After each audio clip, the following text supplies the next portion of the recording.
Hakbang ng Maisog, ito po ay tulong-tulong lalong-lalo na sa ating mga supporters na nagmamahal at sumusuporta sa mga Duterte. Ito yung pinakamahalaga. Ang Hakbang Maisog po, ito ay NGO.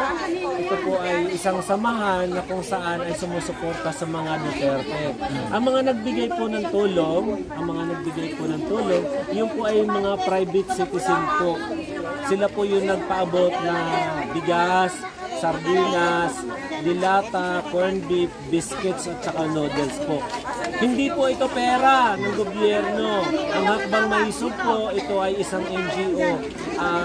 Gumagawa kami ng kaunting tulong para makatulong doon sa 5,500 na affected ng flood control. Tama ba? Kasi kung may 5,500 na flood control, hindi siya na ganun kataas ang baha. Tama ba? Naniniwala ka ba na epektibo or talagang totoo yung sinabi ni Rico? Wala. Dayon yun, yung sinabi niya nung panahon na yun, nung suna ng 22, na mayroon tayong 5,500 na flood control, ay talagang pinasinungalingan kagad ng kalikasan. Hinanap kagad ng kalikasan kung hanggang saan yung sinasabi mo, di ba? Kasi kung totoo na mayroong flood control ang Central Luzon o kahit nagpatayo man lang siya sa San Mateo, Montalban, Angono, Binangonan, Cainta, yung kung saan napapaikutan ng mga ilog dito sa Maynila na hindi naapektuhan. Imaginin mo ang Makati, binaha, Mandaluyong binaha, di ba? Ang San Juan, ang Quezon City binaha. Pero dahil maraming flood control sa Pasig, maraming salamat wala kaming baha. Yung totoong may flood control ay nasa Pasig kasi napaghandaan, di ba? Hindi man sinabi ni Biko, pero napaghandaan na ang flood control sa Pasig. Kung matatandaan natin, apektado ang Pasig ng Ondoy. So yung mga ganyang preparation ay may katotohanan. Pero yung sinabi ni Dayunyor nung SONA, bangag lang siya nun. Kasi wala talaga 5,500 na flood control. Diba? Kung isipin natin kung may 5,500 na flood control mga idol, hindi daranasin ang matinding baha na umabot ng 19 kilometers ang Marikina River. Imaginin mo ang Pasig may tumawag pang barko. Tumawag yung bangka dun sa sa floodway. Ay nakaharang sa ilalim ng tulay dito sa floodway. Ipagtawid na Manggahan to Rosario. Yun, nakataob doon ang malaking Last question na idol, last question. Ano yung mo dun sa labas na ng 20 million? Ano yung opinion mo? Ay, shout out doon sa 20 million na SONA. Alam niyo ba nangyari? Kasi namigay din kami ng tubig doon sa nagrally sa labas. Yung mga anti-Marcos. Yung nagrally na pro-Marcos sa Batasan, kung saan natumba yung LED nila, monitor nila, namigay po sila ng lugaw sa gitna ng maulan na panahon. Tama lang yun, habang yung pera nila kinakain sa loob ng Batasan yung 20 million. Di ba nakakayang sitwasyon na yung pera ng taong bayan, sa kanila galing lugaw lang ang kinakain nila sa gitna ng mataas na ulan, malakas na ulan. Pero yung mga buaya sa loob ng Batasan lumalangoy sa masarap na hapagkainan, sa masarap na piging sa pera ng taong bayan. Di ba ang papiging nila 20 million, tapos saan galing yung papiging nila? Naglulugaw habang nauulanan. Di ba? Lugaw lang talaga. Nakita niyo ba? Nagpapila sila doon sa ilalim ng lugaw. Kasi nagbigay din kami ng tubig doon sa mga makabayan, mga nadaraan natin. Ano kayang pahiwatig mo talaga? Oo, malas talaga si Dayunyor. Kaya bumagsak yung LED. Salamat. Okay. Marikina River. Ito yung aftermath ng Marikina River. Marami pa rin putik.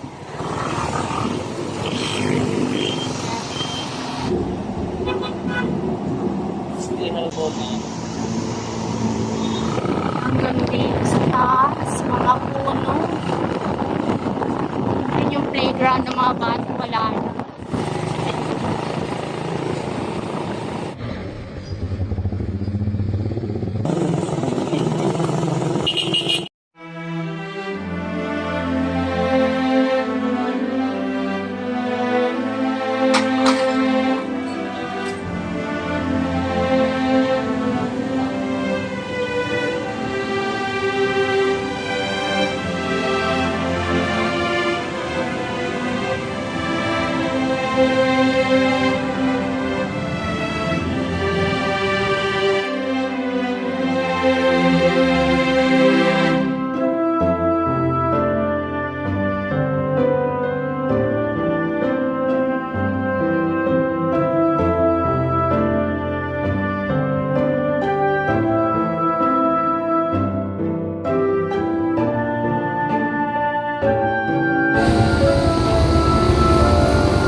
Ito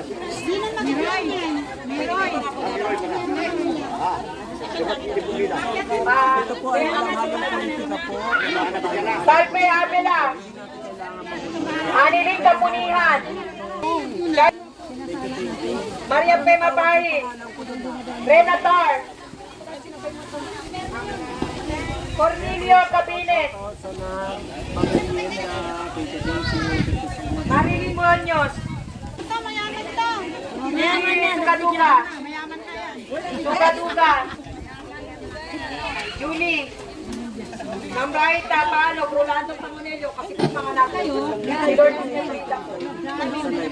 Pres, Lord Nesrita.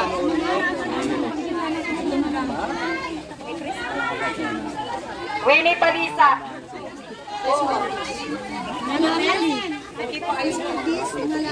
Martha Rodilla.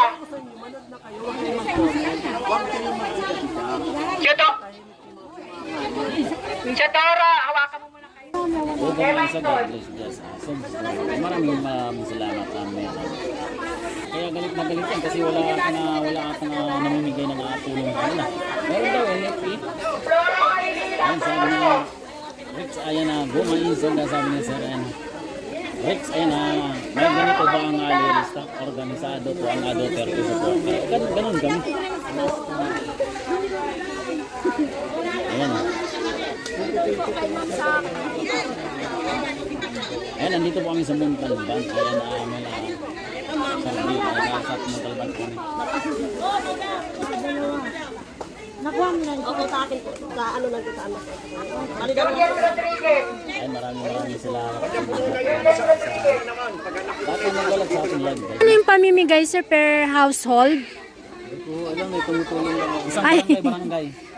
Per bahay po o per family po? Kasi minsan sa isang bahay may 3 pamilya, mga ganyan. Per family po. Yung pamimigay nila guys, 4 daw ito na barangay. Kasi May mga hindi pa dumating mamaya pa yun. dyan ba dyan lahat? Malapit na, Ma'am Julina. Marami pa ba? May isang may Sa akin, nasaan po kami? Nasa 1,000. 1,800. Hindi po, 180 lang po. Pera lang po yung sa kabilang asosasyon. Kasi Saan po yung dalawa, kabila? Colorado po. Diyan din sa baba. Magkasunuran po ba? Pero dyan din sa baba. Opo, sa baba. Ayun po yung kasama kong linya kanina. Diba, dalawa kami linya. Ayun po yung kabila, Colorado. Kasama yung kabila, ayan lahat kayo. Kabisado kami nila eh. Sa inyo po sila. Sa amin po kami, para mahigit na nga rin kami 200 na yun eh. Ah, mahigit Kasi may 200. mga ano po. Ano po masasabi nyo kay Engineer Francisco na binigyan kayo ng ayuda? Nag-rest po siya kasi talaga po nakasuporta po siya sa laylayan. Talaga po, lahat po ng ano, talaga nakakatanggap po kami ng sa kanila po. Kami po talaga sinusuportahan nila dito sa laylayan ng Monterrey. Opo. First time nyo po nakatanggap ngayon? First time po. Walang galing sa government? Wala po. Wala po. Ibig sabihin, ang Kaya nga unang po, nabigay sa inyo, nagpapasalamat po kami at nandiyan po silang president. Wala po kami nanggap kahit sa barangay, kahit saan po ano, wala po kami. Okay. Nananawagan po ako, hindi po sana rito sa ano, nasasakupan ng silangan po ng San Mateo. Nananawagan po sana po madatingan niyo po kami na ano, kasi number 1 po lang namin natanggap talaga na ngayong dumating ang bagyong ito. Tanging sila Pres Ed Francisco lang po ang tumulong sa amin. Ano po ang kailangan nyo? Ay number 1 po talaga, pagkain po talaga, ang mga ano ng tao po. Saka idadagdag po, sandali, idadagdag po namin yung bumagsak dyan ng ano, pag umuulan po. Ayaw po, problema Kasi rin pag namin. bumabaha ho yan, yung drainage niya pinapasok kami like the other day. Sobrang baha po, pasok na Ay, halo. ito talaga ang problema namin. Kaya DPWH dapat ang panawagan Ito, nyo. pananawagan din namin po. Kasi mahirap naman kami makaabot sa mga kung saan sa, di ba? Alam mo naman, malimitasyon namin mga mahihirap. Alam niyo yun. Ginagawa po kasi sa amin yan. Maliit na, ano lang, yung mga ano, yung manhole, maliit na po nagawa sa amin. Kaya po pag nagpapahayo sa ama po talaga, para sa lahat ng kasi. Kaya doon po kami naabot ng bahay. Everybody can speak. Wala po. Ano po ang mga kailangan nyo? Banggitin nyo na po kung ano yung mga kailangan. Pwedeng bigay sa Pwede inyo. rin pong makakatulong sa amin yan.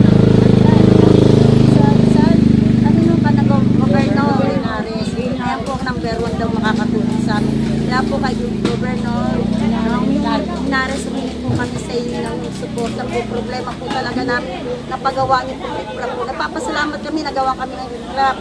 Eh, ngayon po nakita po namin, ang problema pala ganun po. Kasi nung kinakausap na namin yung engineer, sana po wag pong gawin sa amin malaki-laki sana. Kasi marami na kami nasaksi na bagyo dyan, talagang binaba kami. Ngayon nabarahan pa kami, di mas lalo po kami kawawa. Excuse me po, yung mga kanal, walang madadaanan. Walang hindi sila nagigiboy ng kalan. Saan dadaan yung mga tubig namin? Pwede stack up dyan, magkakaroon na lamok dyan, di ba? Tumaas na tumaas. Dapat, ginawa niya na ng kanal yun and then may drainage going out the river, di ba? Dapat ganun. Sa mga pribado na gustong tumulong sa inyo sa pagkain sa kumot, sino pwede kontakin sa inyo? Siya po, Ibigay niyo po ang number niyo. Pakilala muna po kayo at saka cellphone number. Ako po si Elizabeth Hobson. Tanong mo yung papunta Ang nito. number po pwede contact sa akin 09-101-634-845. Okay, Sana po maano niyo po ang aking pananawagan po. Okay. Pagkain, mga pagkain, school supply, lalo po ngayon, wala pang mga bag, umbrella. Nagre-request nga ako kay Pres Ed ang school supply. Sabi niya po. Kayo mami, ano po ang panawagan niyo? Baka may gusto Isa kayo lang po, yung dagdag. sinasabi ko sa kanila, dahil ako rin matagal na nakatira dito, pero ako po, lagi pa ako natabro. I'm just trying to help them. So, kailangan nila ng mga especially bigas, yung mga basic needs. Kahit mga dilata o yan, school supplies right now, school is coming na, di ba? Tapos yun yung problema namin yan, magkakatinggi kami. Yun ang pinaproblema ko dyan, yung walang dadaanan ng kanal sa amin, stock up. Kahit i-check nila dyan sa baba, walang daanan. Yun ang inuuros natin. Kasi mga bata ang problema. Hindi lang bata, lahat, pangkalahatan. Walang pinipili ang lamok kung magkakatinggi tayo. That's it po. Okay, maraming salamat po. Maraming salamat po sa inyo.